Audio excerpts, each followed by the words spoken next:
Welcome to Talking Art Encyclopedia. Subscribe now and let's start the conversation. The Reith Lectures. Bertrand Russell is giving the second of 6 broadcasts on authority and the individual. His second lecture is entitled Social Cohesion and Government. Bertrand Russell. The original mechanism of social cohesion, as it is still to be found among the most primitive races, was one which operated through individual psychology, without the need of anything that could be called government. There were, no doubt, tribal customs which all had to obey.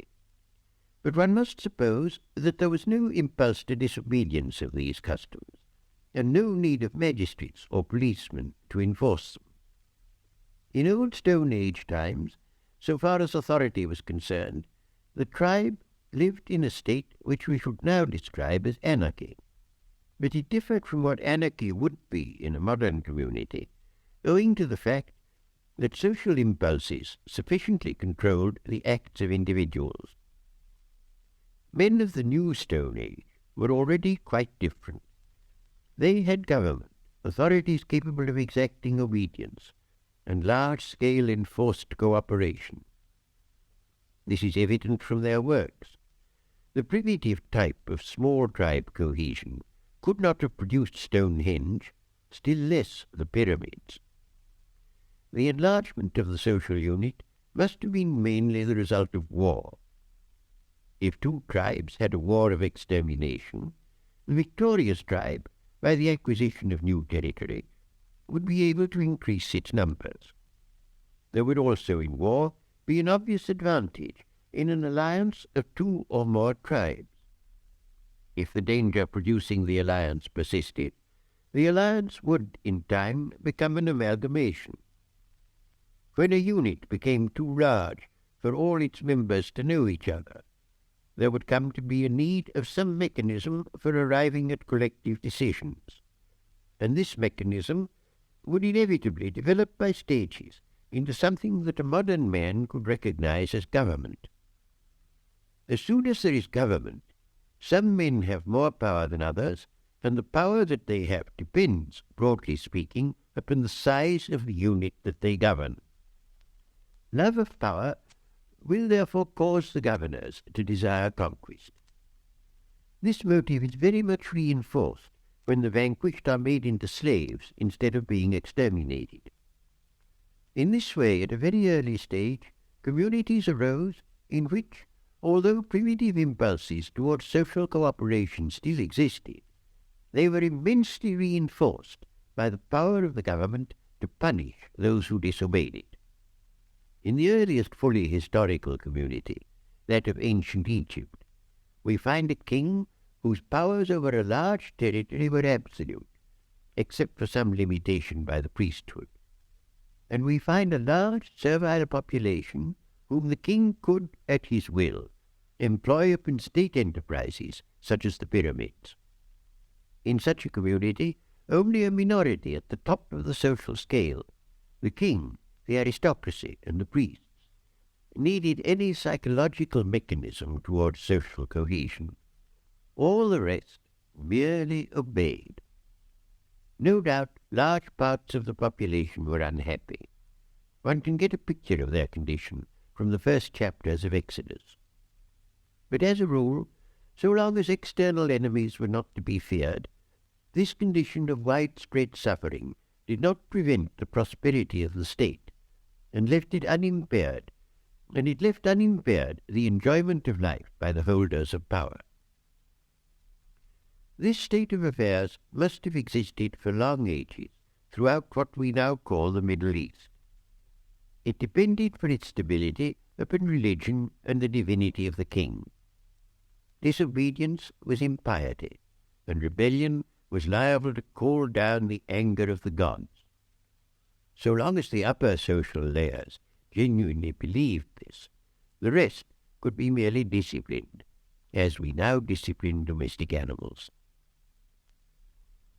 It is a curious fact that military conquest very often produced in the conquered a genuine loyalty towards their masters. This happened in time with most of the Roman conquests. In the 5th century, when Rome could no longer compel obedience, Gaul remained completely loyal to the empire.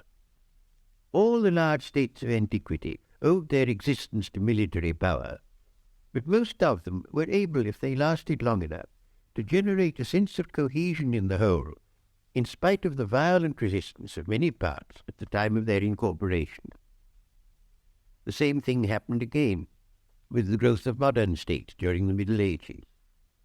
England, France, and Spain all acquired unity as a result of military victory by a ruler of some part of what became a single nation. In antiquity, all large states, except Egypt, suffered from a lack of stability, of which the causes were largely technical. When nothing could move faster than a horse, it was difficult for the central government to keep a firm hold upon outlying satraps or proconsuls, who were apt to rebel, sometimes succeeding in conquering the whole empire, and at other times making themselves independent sovereigns of a part of it. Alexander, Attila, and Genghis Khan had vast empires which broke up at their death, and in which unity had depended entirely upon the prestige of a great conqueror. These various empires had no psychological unity, but only the unity of force. Rome did better, because Greco-Roman civilization was something which educated individuals valued, and which was sharply contrasted with the barbarism of tribes beyond the frontier. Until the invention of modern techniques, it was scarcely possible to hold a large empire together unless the upper sections of society, throughout its length and breadth, had some common sentiment by which they were united. And the ways of generating such a common sentiment were much less understood than they are now. The psychological basis of social cohesion, therefore, was still important, although needed only among a governing minority. In ancient communities, the chief advantage of great size, namely the possibility of large armies, was balanced by the disadvantage that it took a long time to move an army from one part of the empire to another, and also that the civil government had not discovered ways of preventing military insurrection. To some degree, these conditions lasted on into modern times.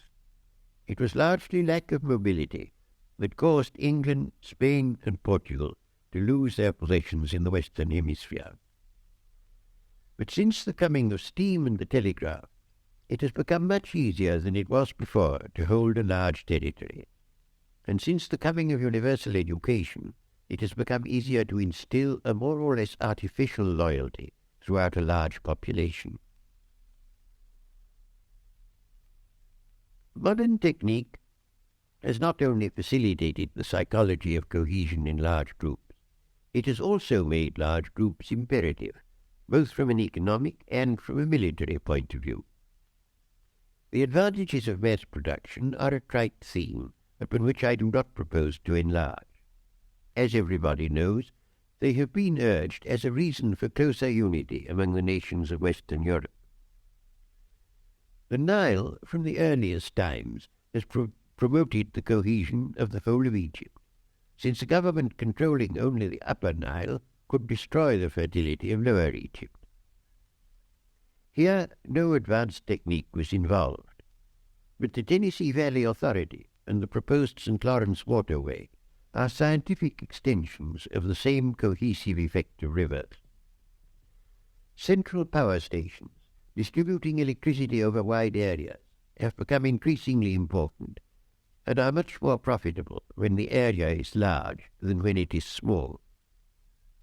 If it becomes practicable, as is not unlikely, to use atomic power on a large scale, this will enormously augment the profitable area of distribution. All of these modern developments increase the control over the lives of individuals possessed by those who govern large organizations, and at the same time make a few large organizations much more productive than a number of smaller ones. Short of the whole planet, there is no visible limit to the advantages of size, both in economic and in political organizations. I come now to another survey of roughly the same governmental developments from a different point of view. Governmental control over the lives of members of the community has differed throughout history, not only in the size of the governmental area, but in the intensity of its interference with individual life. What may be called civilization begins with empires of a well-defined type, of which Egypt, Babylon, and Nineveh are the most noticeable. Aztec and Inca empires were essentially of the same type. In such empires, the upper caste had at first a considerable measure of personal initiative, but the large slave population acquired in foreign conquest had none. The priesthood were able to interfere in daily life to a very great degree. Except where religion was involved, the king, having absolute power, could compel his subjects to fight in his wars. The divinity of the king and the reverence for the priesthood produced a stable society, in the case of Egypt, the most stable of which we have any knowledge. This stability was bought at the expense of rigidity, and these ancient empires became stereotyped to a point at which they could no longer resist foreign aggression. They were absorbed by Persia, and Persia in the end was defeated by the Greeks. The Greeks perfected a new type of civilization that had been inaugurated by the Phoenicians, that of the city-state based on commerce and sea power. Greek cities differed greatly as regards the degree of individual liberty permitted to citizens. In most of them there was a great deal, but in Sparta an absolute minimum. Most of them tended, however, to fall under the sway of tyrants, and throughout considerable periods had a regime of despotism tempered by revolution. In a city-state, revolution was easy. Malcontents had only to traverse a few miles to get beyond the territory of the government against which they wished to rebel, and there were always hostile city-states ready to help them. Throughout the great age of Greece, there was a degree of anarchy which to a modern mind would seem intolerable. But the citizens of a Greek city, even those who were in rebellion against the actual government, had retained a psychology of primitive loyalty. They loved their own city with a devotion which was often unwise, but almost always passionate. The greatness of the Greeks in individual achievement was, I think, intimately bound up with their political incompetence. For the strength of individual passion was the source both of individual achievement and of the failure to secure Greek unity. And so Greece fell under the domination first of Macedonia, then of Rome. The Roman Empire, while it was expanding, left a very considerable degree of individual and local autonomy in the provinces. But after Augustus, government gradually acquired a greater and greater degree of control, and in the end, chiefly through the severity of taxation, caused the whole system to break down over the greater part of what had been the Roman Empire. In what remained, however, there was no relaxation of control. It was objection to this minute control, more than any other cause, that made Justinian's conquests so transitory. For those who had at first welcomed his legions as deliverers changed their minds when the legions were followed by an army of tax-gatherers. Rome's attempt to unify the civilized world came to grief largely because, perhaps through being both remote and alien, it failed to bring any measure of instinctive happiness even to prosperous citizens. In its last centuries, there was universal pessimism and lack of vigor. Men felt that life here on earth had little to offer, and this feeling helped Christianity to center men's thoughts on the world to come. With the eclipse of Rome, the West underwent a very complete transformation. Commerce almost ceased, the great Roman roads fell into disrepair. Petty kings constantly went to war with each other and governed small territories as best they could, while they had to meet the anarchy of a turbulent Teutonic aristocracy and the sullen dislike of the old Romanized population. Slavery on a large scale almost disappeared throughout Western Christendom, but was replaced by serfdom. In place of the vast fleets that brought grain from Africa to Rome, small communities, with few and rare external contacts, lived as best they could on the produce of their own land. Life was hard and rough, but it had no longer the quality of listlessness and hopelessness that it had had in the last days of Rome. Throughout the Dark Ages and the Middle Ages, lawlessness was rampant, with the result that all thoughtful men worshipped law. Gradually, the vigour which lawlessness had permitted restored a measure of order and enabled a series of great men to build up a new civilization.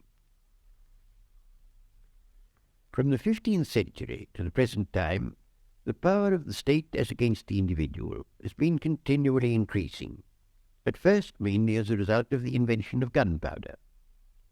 Just as in the earlier days of anarchy, the most thoughtful men worshipped law, so during the period of increasing state power, there was a growing tendency to worship liberty. The 18th and 19th centuries had a remarkable degree of success in increasing state power to what was necessary for the preservation of order, and leaving, in spite of it, a great measure of freedom to those citizens who did not belong to the lowest social grades. The impulse towards liberty, however, seems now to have lost much of its force among reformers. It has been replaced by the love of equality, which has been largely stimulated by the rise to influence, affluence, and power of new industrial magnates without any traditional claim to superiority. And the exigencies of total war have persuaded almost everybody that a much tighter social system is necessary than that which contented our grandfathers. There is over a large part of the earth's surface something not unlike a reversion to the ancient Egyptian system of divine kingship, controlled by a new priestly caste. Although this tendency has not gone so far in the West as it has in the East, it has nevertheless gone to lengths which would have astonished the 18th and 19th centuries, both in England and in America. Individual initiative is hemmed in either by the state or by powerful corporations, and there is a great danger lest they should produce, as in ancient Rome, a kind of listlessness and fatalism that is disastrous to vigorous life. I am constantly receiving letters saying, "I see that the world is in a bad state, but what can one humble person do? Life and property are at the mercy of a few individuals who have the decision as to peace or war. Economic activities on any large scale are determined by those who govern either the state or the large corporations. Even where there is nominally democracy, the part which one citizen can obtain in controlling policy is usually infinitesimal. Is it not perhaps better in such circumstances to forget public affairs and get as much enjoyment by the way as the times permit?" Such letters I find very difficult to answer, and I am sure that the state of mind which leads to their being written is very inimical to a healthy social life. As a result of mere size, government becomes increasingly remote from the governed, and tends, even in a democracy, to have an independent life of its own. I do not profess to know how to cure this evil completely, but I think it is important to recognize its existence and to search for ways of diminishing its magnitude. The instinctive mechanism of social cohesion, namely loyalty to a small tribe, whose members are all known to each other, is something very remote indeed from the kind of loyalty to a large state which has replaced it in the modern world. And even what remains of the more primitive kind of loyalty is likely to disappear in the new organization of the world that present dangers call for. An Englishman or a Scotsman can feel an instinctive loyalty to Britain. He may know what Shakespeare has to say about it. He knows that it is an island with boundaries that are wholly natural. He is aware of English history, insofar at least as it is glorious, and he knows that people on the continent speak foreign languages. But if loyalty to Britain is to be replaced by loyalty to Western Union, there will be need of a consciousness of Western culture as something with a unity transcending national boundaries. For apart from this, there is only one psychological motive which is adequate for the purpose, and that is the motive of fear of external enemies. But fear is a negative motive, and one which ceases to be operative in the moment of victory. When it is compared with the love of a Greek for his native city, it is obvious how very much smaller is the hold which fear has on the instincts and passions of ordinary men and women. Government, from the earliest times at which it has existed, has had two functions, one negative and one positive. Its negative function has been to prevent violence, to protect life and property, to enact criminal law and secure its enforcement. But in addition to this, it has had a positive purpose, namely to facilitate the realization of desires deemed to be common to the great majority of citizens. The positive functions of government at those times have been mainly confined to war. If an enemy could be conquered and his territory acquired, everybody in the victorious nation profited in a greater or less degree. But now the positive functions of government are enormously enlarged. There is first of all education, consisting not only of the acquisition of scholastic attainments, but also of the instilling of certain loyalties and certain beliefs. There are those which the state considers desirable, and in a lesser degree, in some cases, those demanded by some religious body. Then there are vast industrial enterprises, even in the United States, which attempts to limit the economic activities of the state to the utmost possible degree. Governmental control over such enterprises is rapidly increasing. And as regards industrial enterprises, there is little difference from the psychological point of view between those conducted by the state and those conducted by large private corporations. In either case, there is a government which, in fact, if not in intention, is remote from those whom it controls. It is only the members of the government, whether of a state or of a large corporation, who can retain the sense of individual initiative. And there is inevitably a tendency for governments to regard those who work for them more or less as they regard their machines, that is to say, merely as necessary means. The desirability of smooth cooperation constantly tends to increase the size of units, and therefore to diminish the number of those who still possess the power of initiative. Worst of all, from our present point of view, is a system which exists over wide fields in Britain, where those who have nominal initiative are perpetually controlled by a civil service which has only a veto and no duty of inauguration, and thus acquires a negative psychology perpetually prone to prohibitions. Under such a system, the energetic are reduced to despair. Those who might have become energetic in a more hopeful environment tend to be listless and frivolous, and it is not likely that the positive functions of the state will be performed with vigour and competence. It is probable that economic entomology could bring in enormously greater profits than it does at present, but this would require the sanctioning of the salaries of a considerable number of entomologists, and at present the government is of opinion that a policy so enterprising as employing entomologists should only be applied with timidity. This, needless to say, is the opinion of men who have acquired the habit that one sees in unwise parents, of always saying, "Don't do that," without stopping to consider whether that does any harm. Such evils are very hard to avoid where there is remote control, and there is likely to be much remote control in any organization which is very large. I shall consider in a later lecture what can be done to mitigate these evils without losing the indubitable advantages of large-scale organization. It may be that the present tendencies towards centralization are too strong to be resisted until they have led to disaster, and that, as happened in the 5th century, the whole system must break down, with all the inevitable results of anarchy and poverty, before human beings can again acquire that degree of personal freedom without which life loses its savour. I hope that this is not the case, but it certainly will be the case unless the danger is realized and unless vigorous measures are taken to combat it. In this brief sketch of the changes in regard to social cohesion that have occurred in historical times, we may observe a twofold movement.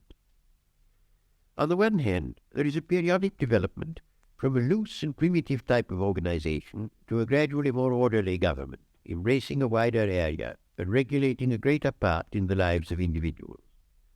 At a certain point in this development, when there has recently been a great increase in wealth and security, but the vigour and enterprise of wilder ages are not yet decayed, there are apt to be great achievements in the way of advancing civilization. But when the new civilization becomes stereotyped, when government has had time to consolidate its power, when custom, tradition, and law have established rules sufficiently minute to choke enterprise, the society concerned enters upon a stagnant phase. Men praise the exploits of their ancestors, but can no longer equal them. Art becomes conventional, and science is stifled by respect for authority. This type of development, followed by ossification, is to be found in China and India, in Mesopotamia and Egypt, and in the Greco-Roman world. The end comes usually through foreign conquest. There are old maxims for fighting old enemies, but when an enemy of a new type arises, the elderly community has not the adaptability to adopt the new maxims that can alone bring safety. If, as often happens, the conquerors are less civilized than the conquered, they have probably not the skill for the government of a large empire or for the preservation of commerce over a wide area. The result is a diminution of population, of the size of governmental units, and of the intensity of governmental control. Gradually, in the more or less anarchic conditions, vigour returns and a new cycle begins. But in addition to this periodic movement, there is another. At the apex of each cycle, the area governed by one state is larger than at any former time, and the degree of control exercised by authority over the individual is more intense than in any previous combination. The Roman Empire was larger than the Babylonian and Egyptian empires, and the empires of the present day are larger than that of Rome. There has never in past history been any large state that controlled its citizens as completely as they are controlled in the Soviet Republic or even in modern England. Since the earth is of finite size, this tendency, if unchecked, must end in the creation of a single world state. But as there will then be no external enemy to promote cohesion through fear, the old psychological mechanisms will no longer be available. There will be no scope for patriotism in the affairs of world government. The driving force will have to be found in self-interest and benevolence, without the potent incentives of hate and fear. Can such a society persist? And if it persists, can it be capable of progress? These are difficult questions. Some considerations that must be borne in mind if they are to be answered will be brought forward in the subsequent lecture. Bertrand Russell has been speaking on social cohesion and government. The second of the BBC's Reith Lectures on authority and the individual. Thanks for watching. If you enjoyed this video, please like and subscribe for more.